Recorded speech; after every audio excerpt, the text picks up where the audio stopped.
gente, olha que legal. Eu gravei a estreia do programa dele, Roupa Suja, né? Roupa Suja. Fui a primeira convidada e a volta agora do canal, né? Depois pós-fazenda, tudo no meu canal. Também, meu convidado, a primeira muito gravação. Legal, muito legal, fico muito feliz, ô Luísa. Você pode perguntar o que você quiser. Qualquer coisa. Comigo, não tem restrição de nada. Aqui, zero. Arrancar o couro. Gente, arrancou meu couro lá, você não tá entendendo. Fez eu chorar e tudo esse homem.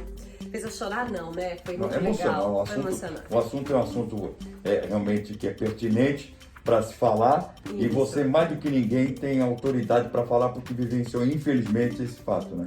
Então, serve de alerta, né? Serve de alerta para mães, para as pessoas. É muito legal. Você não tem canal, João? Eu não tenho canal. Você ia bombar, no canal. Sabe por quê?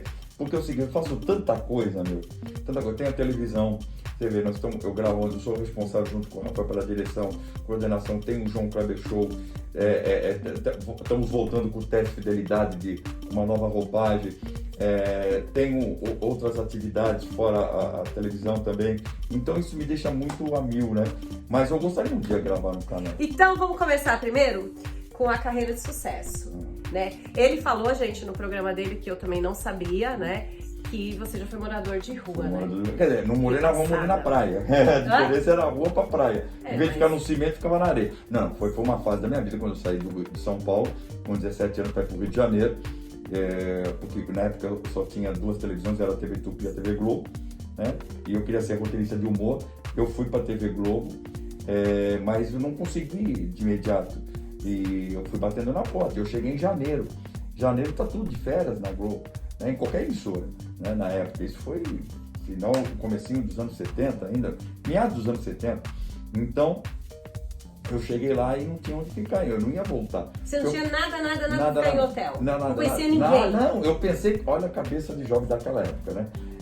Não tinha informação que tinha hoje, não tinha rede social, o telefone, você falar em telefone, só em telefone público, e quem tinha telefone era só rico. Telefone em casa era coisa de rico, era um patrimônio o telefone, né? Telefone, quando digo telefone fixo, né? De ligar. Então, pra você ter uma ideia, na minha casa em São Paulo não tinha telefone, minha mãe tinha que ligar da padaria ou da farmácia, a gente pagava a ligação. Bom, então era uma coisa desse tipo.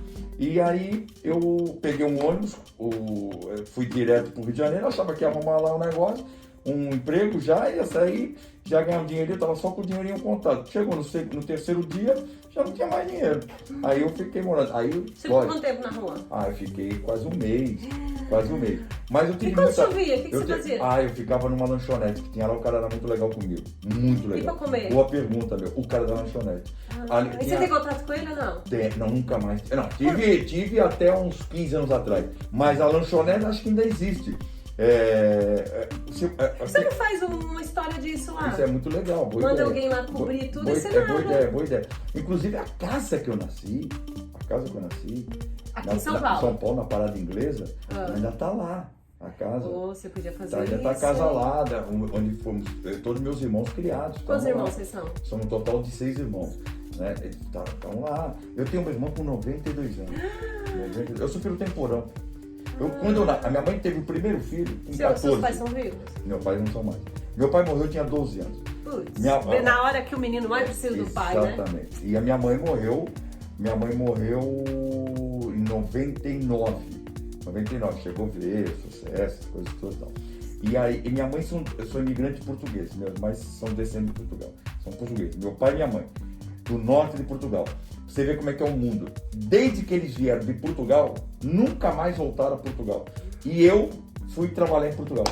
Eita! Como o mundo é, né? Em 2005, fiquei 6 anos em Portugal, trabalhei pela TVI e depois trabalhando na Itália 2 anos, até 2010, vim para Paris da Fazenda, retornei para o Brasil só em 2013.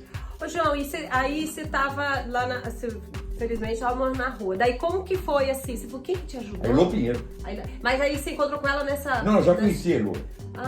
E aí eu cruzei com ela num lugar lá, qualquer, eu pedi um apoio, uma ajuda para ela, que precisava de um lugar para dormir, para ficar no Rio de Janeiro, que não ia ter que voltar para São Paulo. E para voltar para São Paulo eu ia... E aí, quando ela soube que eu não estava tendo lugar para dormir, ela falou, você tá doido. Aí ela dormia no quarto do irmão dela que estava viajando, uma história muito legal. Toda vez eu conto isso, porque eu era um cara, tipo assim, um cara de garoto, eu tinha cara de garoto, garotinho mesmo, magrinho, cabeludinho, moleque, e ela foi a mãe dela então, puxa vida, pão com manteiga à tarde no café que tinha esse hábito. E como é que é o destino, né?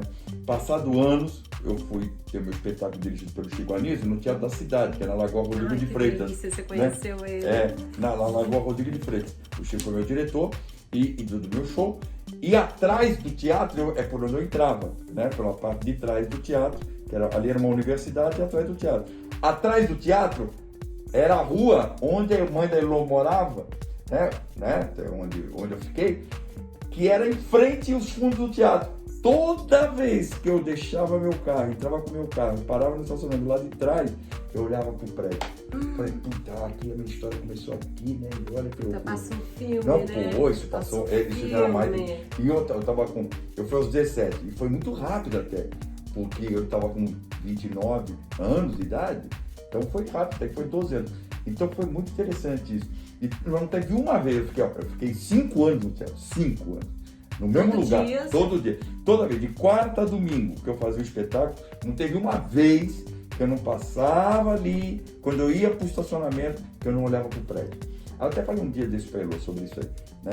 E outra coisa interessante também da minha história... Se você não for fazer lá a sua casa e as coisas suas, eu vou querer fazer pro meu canal. Né? Gênio! Eu tenho muita história lá no Rio de Janeiro, tanto em São Paulo também. Mas a minha vida da adolescência foi toda no Rio de Janeiro, né? Apesar de ter nascido em São Paulo.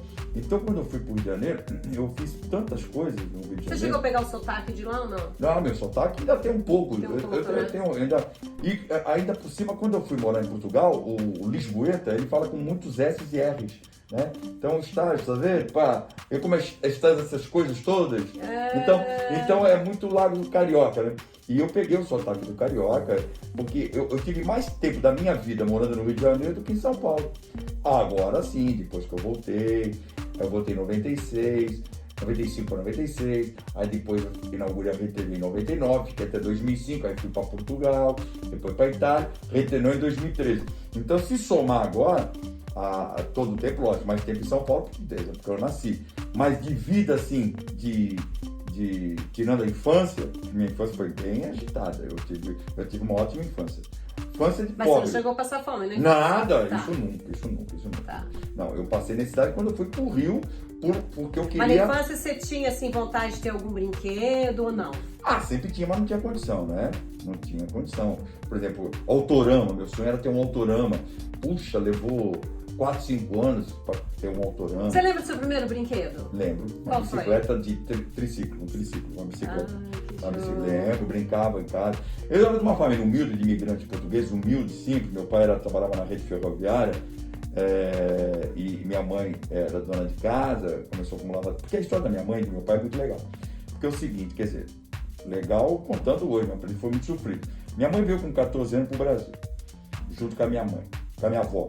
E o meu pai veio depois. Então minha avó, quando chegou no Brasil, eles vieram para vir para o Rio de Janeiro. Para vir para o Rio de Janeiro. Porque todo imigrante vinha para o Rio, os portugueses, os italianos para São Paulo. Então eles eram no navio, lá no casco do navio mesmo, né? Lá na parte bem simplesinha. Minha avó vendeu tudo que tinha lá no norte de Portugal, né? E trouxe a minha mãe. Veio só as duas mulheres. Como as mulheres, vocês são mulheres fortes. Mulher é fogo. Naquela época era difícil, né? Já, né? Nossa Senhora. Então veio minha mãe e minha avó. As duas vieram. Quando elas vieram, elas vieram para São Paulo, elas vieram para o Rio de Janeiro, mas a minha mãe, a minha avó, com medo de... Sua mãe tinha que idade? Minha mãe tinha acho que 12 anos. Tá. 12 anos. Acho que a minha avó, com medo da imigração, de alguma coisa, não deixar elas entrar, quando chegou no Brasil, o primeiro porto foi Santos. O que ela fez? Desceu. Ela falou, não, tô no Brasil, já vou descer aqui mesmo. Garantir. E o pessoal que estava esperando ela, os imigrantes de lá, que recomendaram ela para ir pro Rio para fazer a vida lá, olha como as coisas comigo é tudo assim, muito... O destino vai, né? Você vê, ela vai pro Rio, quando chegou no Brasil, quem foi pro Rio fui eu. Aí depois, nunca mais voltou lá para Portugal, eu fui morar em Portugal, trabalhar. Então, olha, tudo, Deus faz tudo certinho, as coisinhas dele, na hora certa. Então, a minha mãe ficou em São Paulo e aí ela conseguiu um emprego de imediato, já ali, falou, olha, eu não tenho pra onde ela ter uma pensão, onde é o edifício Itália hoje, era uma pensão. E minha mãe foi trabalhar, minha avó foi trabalhar nessa pensão. E levou minha filha, a minha mãe, que era a filha dela. E ela falou, mas alguma criança? Então, não, mas E sua mãe ficava na pensão com ela? Na pensão com ela. Então, ajudava ela já a trabalhar na pensão. Então, elas não tinham salário. O salário delas qual era? Comida e dormir. Ai, sei. Comida e dormir. Sei. Então, foi assim, aí a minha avó... Que já era uma escravidão, né? É, mais ou menos. Aí minha mãe começou, aí minha avó, aproveitando a oportunidade, já lavava a roupa pra fora. E juntou um dinheirinho, aí foi morar, conseguiu comprar uma casinha pequenininha, onde a gente nasceu, lá na Parada Inglesa, Tucuruvi, ali na Zona Norte. E foi assim que foi a vida, aí foi nasceu meu. Mas seu pai, então, é brasileiro? Não. Seu pai veio também? Aí que eu vou chegar. Meu pai era português. Meu pai veio do Brasil com 18 para 19 anos.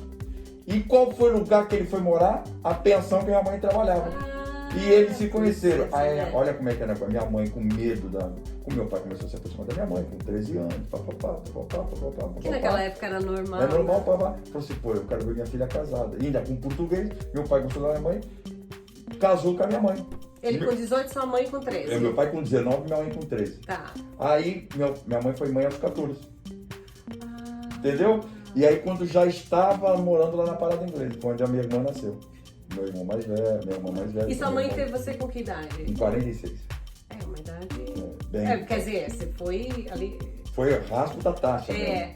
Bem assim, inclusive de risco mesmo, tudo. Tanto que o meu pai era devoto de Nossa Senhora da Aparecida, e eu fui batizado na Nossa Senhora da Aparecida, na igreja antiga da Nossa Senhora da Aparecida, porque ele fez uma promessa à Nossa Senhora da Aparecida que corresse tudo bem o parto da minha mãe. Eu fui o único dos filhos que nasci em um hospital. E todos meus irmãos nasceram da parteira. Né? Nasci em casa. Então, então, essa história dos meus pais foi um grande exemplo. Meu pai morreu de um grande amor, né? Você nunca pensou em escrever um livro da história deles? Um dia, quem sabe, fazer. Você vai gravando, você é muito ocupado, você vai contando, fazendo suas coisas, e depois a pessoa transcreve. Eu tenho muita história para contar mesmo. Então, porque quando meu pai morreu, eu tinha 12 anos. Aí minha mãe, quando ele faleceu, o que aconteceu? A minha mãe... Ele faleceu do quê? Meu pai faleceu de infarto, né? Então, o que houve? A minha mãe ficou com uma certa dificuldade financeira, tal. Meu pai já deixado algumas dívidas, porque ele não esperava que fosse falecer. Ele estava em São Paulo no dia de Natal. Dia de Natal. Dia de Natal, mas ele passou mal, faleceu no hospital, mas ele infartou em casa. E a última pessoa que o viu vivo fui eu. E como é o Natal pra você? Natal, eu sempre fui alegre, por incrível que pareça. Ai, que bom, né? Eu sempre gostei de Natal, sempre gostei. E aí, quando tive 12 anos, aí eu falei pra minha mãe, eu vou ajudar a senhora a trabalhar. Eu vou ajudar a senhora na casa, eu vou trabalhar. Aí eu consegui um emprego de office boy, numa empresa da Swift, com 13 anos, um emprego. E aí, de lá, eu comecei e tal, a minha mãe vendeu tudo que tinha em casa, para poder pagar as dívidas que tinha, as coisas que tinha, e vendeu a coisa que ela mais gostava, que era a televisão, que ela via as novelas da Tupi, Laurinda. Ela assistia as novelas da Tupi, que era da TV Tupi, então na época as novelas da TV Tupi, né? Então, o que aconteceu? Aí ela vendeu a televisãozinha tal dela, aí era ainda a TV preto e branco, aí eu peguei, fui no Mapping, antigo Mapping, meu primeiro salário, comprei uma televisão para ela, para dar para ela, cheguei, foi o primeiro salário que eu tive de office boy. Aí depois Você tem essa televisãozinha? Não sei, eu nem se tá, ficou lá com as minhas irmãs. E aí, uma das coisas também que me marcou bastante foi quando hoje você trabalha em televisão. Trabalho em televisão, né? Uma das coisas que marcou bastante a minha mãe foi que quando eu fui para o Rio de Janeiro, a minha mãe não queria que eu fosse. E aí eu pedi dinheiro emprestado para minha irmã casar. Aí a minha irmã, meu cunhado era taxista. Aí ela falou assim, mas não conta por mim não, que eu te dei o dinheiro. Não, mas quando eu voltar eu te pagar, legal o trabalho. Aí foi. Mas antes disso tudo, quando eu era office boy da Suite, eu vi um anúncio de office boy na Rádio Jovem Pan. Eu falei, já queria entrar nesse meio. Aí eu fui de office boy. Eu entrei na Jovem Pan, eu entrei no meio artístico, na Jovem Pan, como office boy, porque eu comecei a trabalhar lá na rádio. Eu ainda era lá na Miruna, lá na Pedro Aeroporto de Congonhas. Mas antes disso, eu era figurante, com 14, eu trabalhava de office boy, Mas eu ia ser figurante de um cara até que você conhece, que era, na época ele era assistente de produção. Não, você era um estagiário moderno da época, né? Não se falava de estagiário, falava um assistente de produção, como se fala de assistente de produção, mas na época ele estava começando também. Que fazia parte do programa do Ailton Rodrigues, do Almoço com as Estrelas. E eu ia lá, eu ficava de figurante sentado nas mesas para poder comer. Putz, eu fiz isso na Praça Nossa! Para poder comer. E sabe quem era o cara que me arrumou uma vaguinha lá? O Vanderlei Villanova. Que é diretor do SBT muito jovem. E hoje ele não tá com o Neymar? Não trabalha com o Neymar? Eu acho que ele trabalha com o Neymar. Hoje ele trabalha com o Neymar. Mas ele dirigiu o Silvio Santos, dirigiu um grande programa. E depois até o próprio... Aí ele dirigiu a compridona lá, 1,20 m de perna, Ana Hickman. Dirigiu Ana Hickman. E então, meus amigos de adolescência. Ele ia na minha casa, minha mãe fazia bolo pra ele, comia. E ele nasceu próximo ali no bairro que eu nasci, ele nasceu na Vila Guilherme. E aí, tudo coincidência. E eu era figurante dos programas de humor, eu sei que queria ser humorista, queria que escrever humor.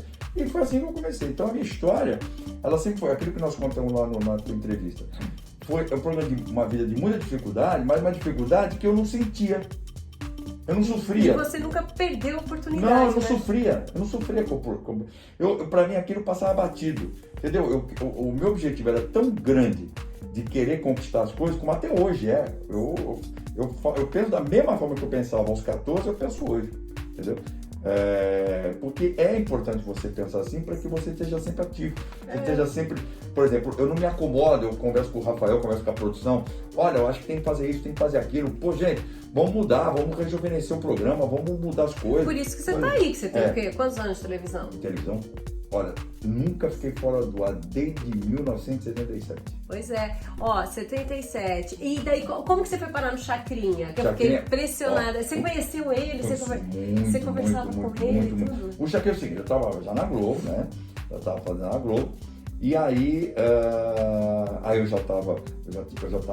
o Chico já estava me dirigindo no teatro, eu já tinha um certo, apesar de jovem, com 28 anos de idade, 29 anos, eu já tinha um certo status na Globo, já estava um dos jovens promissores, aquela coisa de jovem promissor, tal, a geração pós-Chico Anísio, pós-Jô Soares, pós-Agildo Ribeiro, já falava-se João Kleber. Tanto que eu tenho uma entrevista com o Jô Soares, já que você falou do Jô lá no seu programa, a entrevista que você deu para mim, o Jô me apresentou no programa dele do SBT como a nova geração do humor brasileiro. Olha que loucura. A Globo até me autorizou a ir lá no programa e tudo. Bom, e aí, um certo dia, toco o telefone na minha casa, eu morava na Barra, a secretária do Boni diz assim pra minha Mônica, olha, o seu Bonifácio quer falar com você e tal, e o seu Boni, né? Quer falar com você, e eu quero ver, será que eu fiz alguma bobagem no posto dele? Né? O Boni era assim, o Boni não tinha. O Boni é um dos caras com mais respeito em toda a história da televisão brasileira. E aí me ajudou bastante, me deu grandes oportunidades e acreditou muito em mim. Tomei muito esporro dele, mas foi um esporro bem dado, que me ensinou muito. Mas esporro de pai mesmo, sabe? E de professor. O Chico Anísio também me deu esporro pra cá, mas tudo de pai mesmo, de professor. E aí, quando eu cheguei na sala, antessala do Boni, na Globo, lá no 8º andar, oitavo ou nono, não me lembro. Aí a Mônica falou assim, você espera um pouquinho que o seu Boni vai mandar você entrar. Quando eu entrei, tava o Chacrinha e tava o Leleco e o assistente do Leleco conversando com o Boni e mandou entrar. Olha, aí o Boni já foi direto, olha, conhece o Leleco? Claro, conhece o Leleco e tal, o Leleco, João tal. E é o seguinte, ó, o Chacrinha, como você sabe, tá com problema de saúde, tal. E nós decidimos, e com a aprovação do Chacrinha, que você, a partir de sábado, vai fazer o programa junto com ele. Júri? Não, vai apresentar o programa. Gente, vocês jovens aí do Twitter, né, a galera mais velha sabe tudo, mas vocês jovens, vocês não sabem o que era o Chacrinha na época. Quem tinha essa oportunidade... É o Silvio... Pronto, falou tudo. Você falou tudo, Santos. matou tudo. Silvio Santos. Os dois gênios da comunicação, né? Silvio Santos, Chacrinha e tal. Com estilos diferentes, mas populares. E aí eu falei, ele falou, se você quer, lógico, pelo amor de Deus. Aí ele falou assim, então vocês são daqui. Você nunca ficou com nenhuma chacrete? Nunca, jamais. Pode perguntar para a Rita Cadillac. Nunca. Outra demais, né? E aí, quando o Boni falou assim, João Cleber, você agora fica com o Leleco conversando, vou ter que sair, vou almoçar, você conversa. Aí acho que o Leleco vai te levar para falar com o Chacrinha e tal. Aí o Leleco... Ficou nervoso? Não fiquei. Nesse dia não. Aí fui pra casa do Chacrinha. Eu nunca... Você não conhecia o Chacrinha pessoalmente? Conhecia. Você já conhecia. Dos corredores da Globo. Tá. Mas não tinha intimidade. Mas ele era que nem o Silvio, assim, porque o Silvio conversa com todo mundo, fala com todo mundo. Conversava. Também. Conversava. Vascaíno, né? E era muito divertido. Conversava, gente boa, simpático. Falava menos, mas falava, era simpático, mas era mais na dele. Mas quando ele falava sempre com brincadeira, sempre tinha aquele lado espirituoso. No primeiro dia, eu que abri o programa. Logo de cara. Vou te contar. A boca ficou seca. Isso que eu ia falar. Eu não vi ninguém na minha frente. Os primeiros 2 minutos eu não via ninguém. Nem sei como eu apresentei o primeiro minuto. Depois que eu entrou o primeiro participante cantor, não me lembro se era o Benito de Paulo, nem me lembro quem era. Juro que eu não lembro, só se eu ver. Aí relaxou, depois foi. Que delícia. E aí foi uma afinação. Tem uma imagem que você pode até depois pesquisar aí. Você vai ver, tá eu. Se não tiver, tem imagem, mas se não tiver. Mais do eu e o Chacrinha tem vários no YouTube. Mas tem uma foto no Google, que é uma foto, pra mim, que conta a minha história de sucesso. Eu tô aqui no meio. Chacrinha do meu lado direito. Vamos atrás da foto. E do meu lado esquerdo, a Dirceu Gonçalves. Eu tô entrevistando e outra dois. Que eu queria. Você imagina, eu apresentando um programa, mas eu bem garoto, você vai ver. Imagina, eu no meio, entrevistando o Chacrinha e a Dirceu Gonçalves, no programa do Chacrinha. Então, isso aquela foto retrata ali. Mas só que na época não dava a importância que eu dou hoje, há tantos anos atrás, mas na época, muito Você era menino também, você tinha quanto? Não, pra aquela posição era novo. Você tinha o quê? 29 anos. Então, pra muito época novo. ainda, Pra época é muito novo. Se hoje um cara de 29 já é relativamente... Não, mas pra televisão Poxa, porque é o seguinte, porque pra aquele momento que eu quero dizer, né? Para o momento de estar apresentando, é melhor que você pegar um cara de 29 anos hoje e apresentar o programa junto com o Silvio Santos. Vai amarelar, né? Vai amarelar. Entendeu? Não, e tem que entrevistar... Amarelar, vai ficar nervoso. Amarelar, você não amarelou. Não, amarelar não dá. Os primeiros 2 minutos eu fiquei nervoso. Mas aí que tá o negócio. Quando você tem... se você... não dá para explicar. É uma coisa muito do acender a luz e fazer, né? Mas depois, se você parar para pensar, você fala assim, porra, esse cara ou é maluco, ou esse cara é muito frio, né? Pô, é muito inconsequente, ou é muito louco. Corajoso, né? Aqui tem coragem. Aquilo que a gente pode dar. Mas pensando hoje. Mas na época eu encarava aquilo com uma tal naturalidade, Luísa, mas muita naturalidade. Porque era sempre coisas que eu buscava.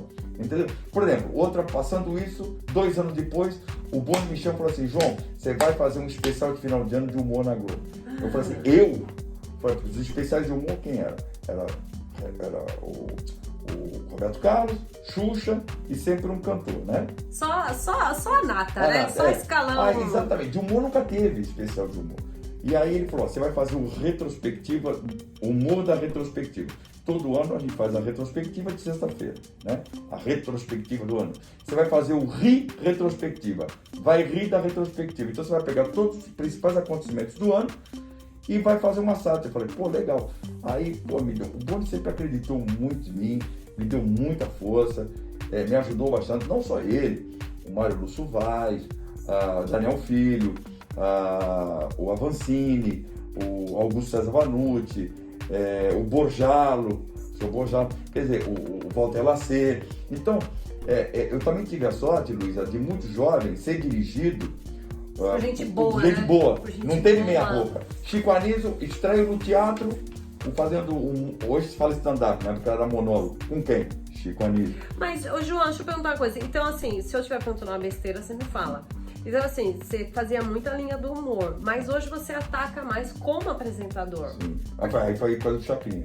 Mas por que você não levou os dois? Porque, por exemplo, você é puta apresentador. Por que você teve que escolher devido à correria? Não, eu vou te explicar. Quando chegou, eu fiz até 2000 teatro. Sempre, graças a Deus, sempre. Tanto que eu vim pra RTV, eu inaugurei a RTV. Você fazia sozinho ou você tinha? Sozinho, sempre sozinho. Era show solo? Era show solo, exatamente. A gente falava monólogo, show solo, né? E aí é o seguinte, quando eu tava no Teatro Maxud Plaza, o Amilcar foi me ver no show. Ele chegou, me procurou dizendo o seguinte: olha, eu vou inaugurar uma televisão, que é a RTV, eu gostaria que você viesse trabalhar com a gente, bolasse um programa, tal. E eu bolei, junto com a Mônica Pimentel, o TV na TV. E depois surgiu vários quadros, começou com humor, depois... Quando chegou 2000... Que seu teste de fidelidade ninguém esquece. Eu fiz a Charlotte Pink, uma drag queen, fiz de tudo. Você não pensa em... Vai voltar o teste dele, vai voltar. Ou ia lá pra testar o povo, hein? Jesus Maria, você vai matar os caras.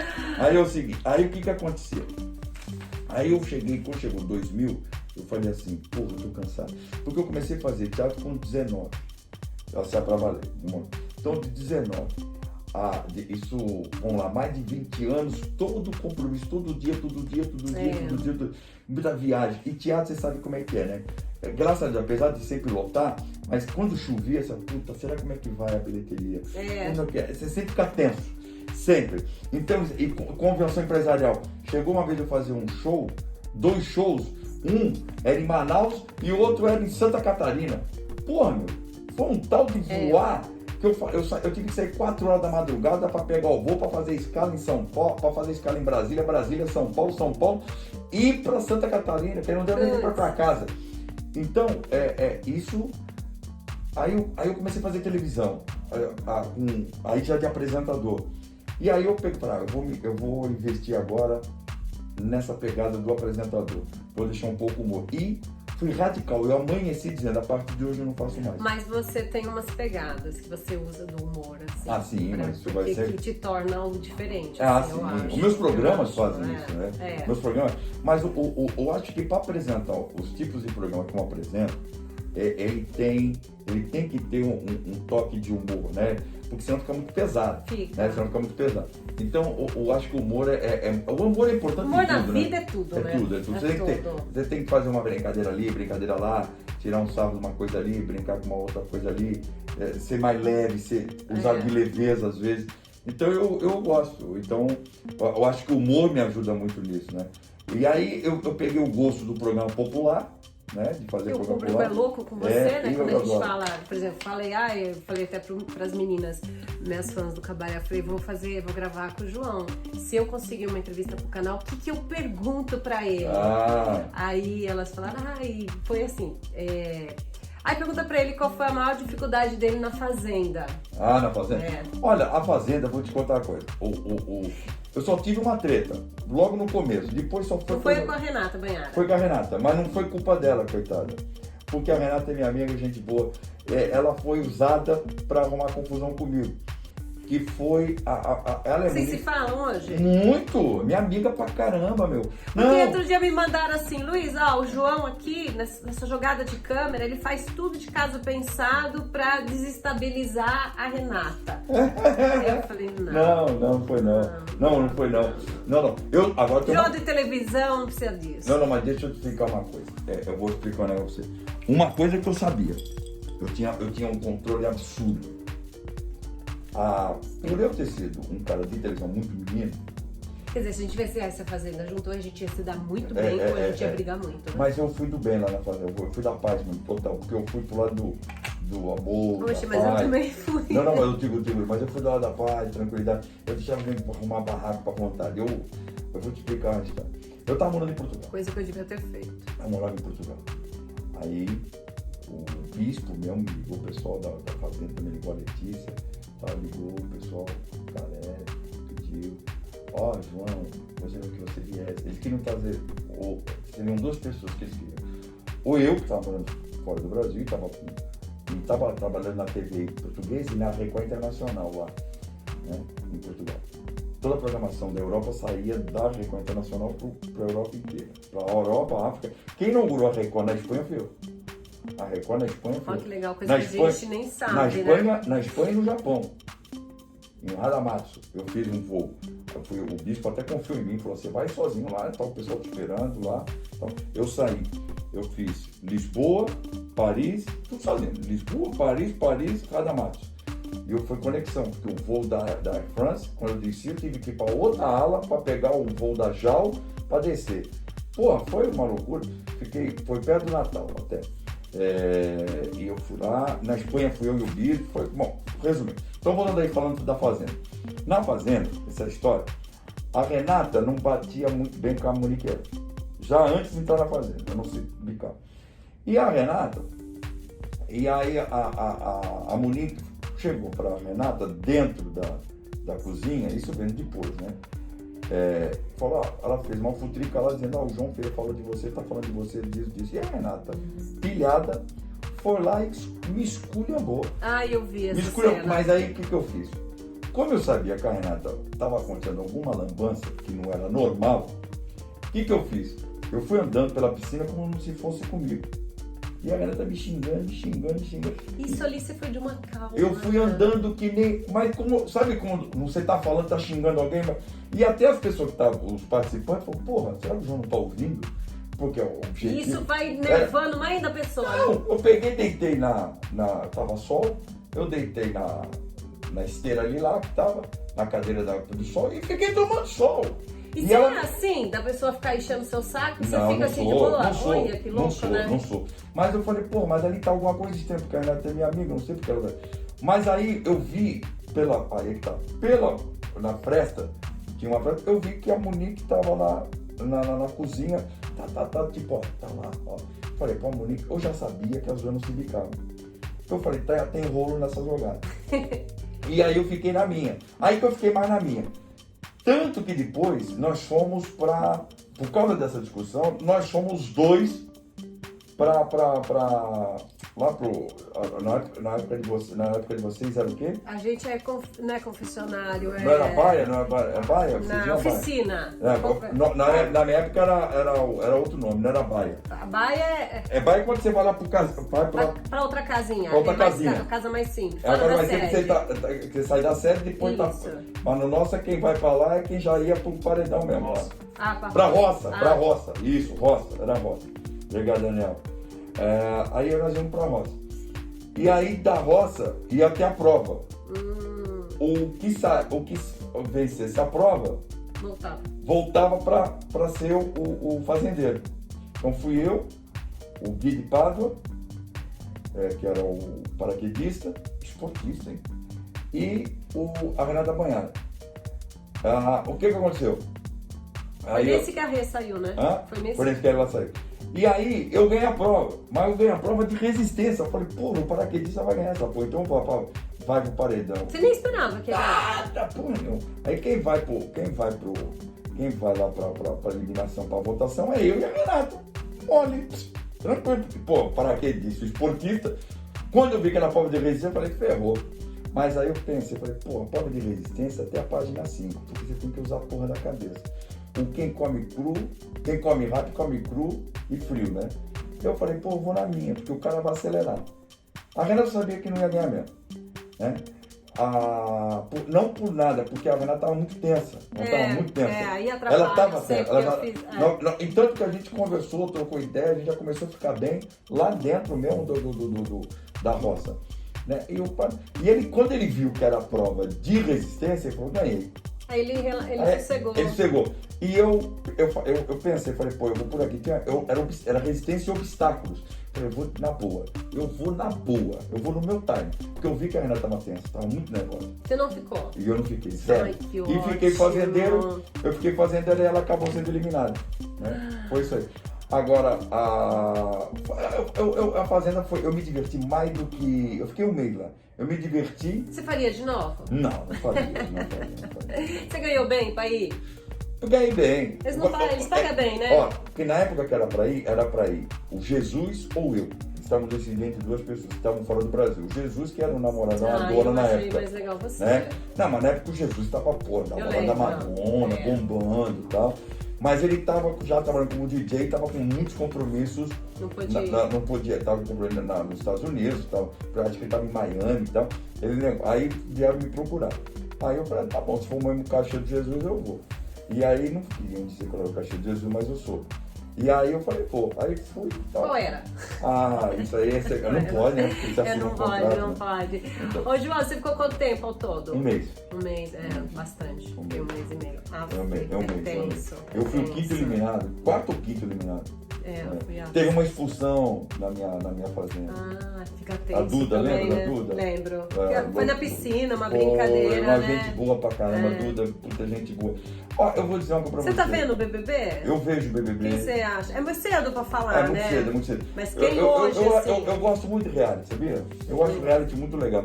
Eu acho que... Você só fez a Fazenda? Eu só fiz a Fazenda. Tá. Eu gostaria muito de apresentar um reality assim, assim, que tivesse confinamento, que tivesse essa participação diária. Por que a Rede TV não faz, né?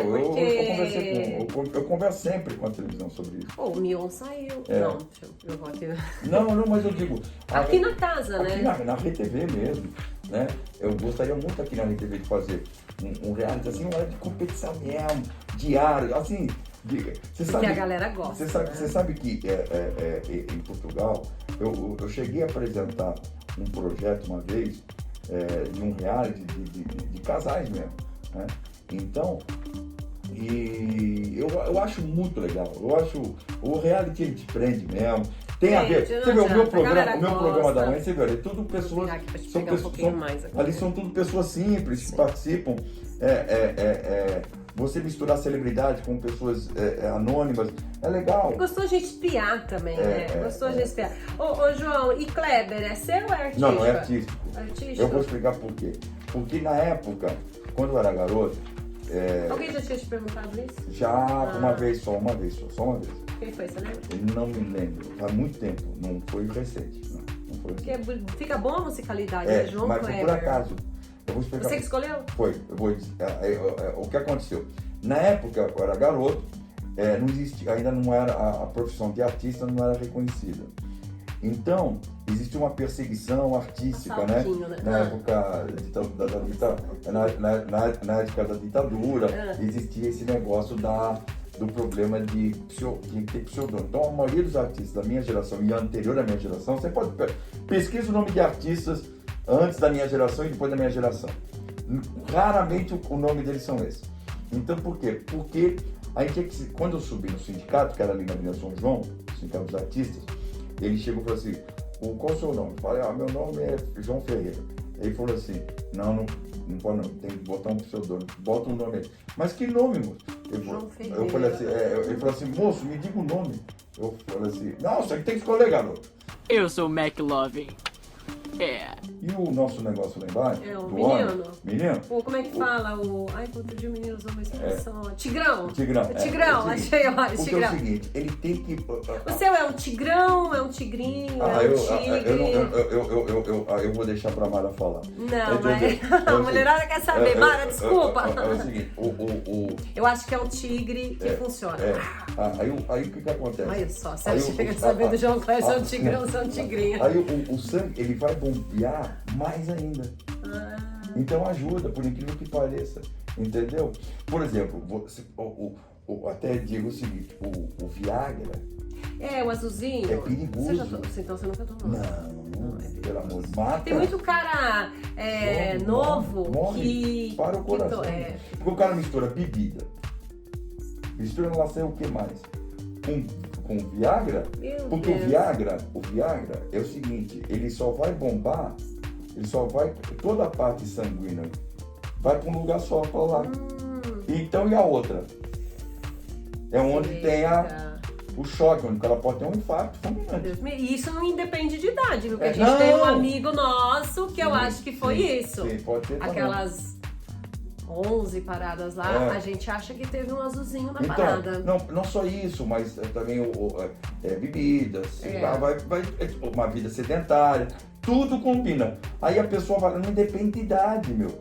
Entendeu? Então, A medicação que você, pelo menos aqui eu tomo, não sei quem botou stent, né? Alguma coisa, agora também quem infarta é diferente. Infarto é a medicação muito forte mesmo. É o tipo de medicação. Agora, quando você põe as artérias é para bombar o sangue.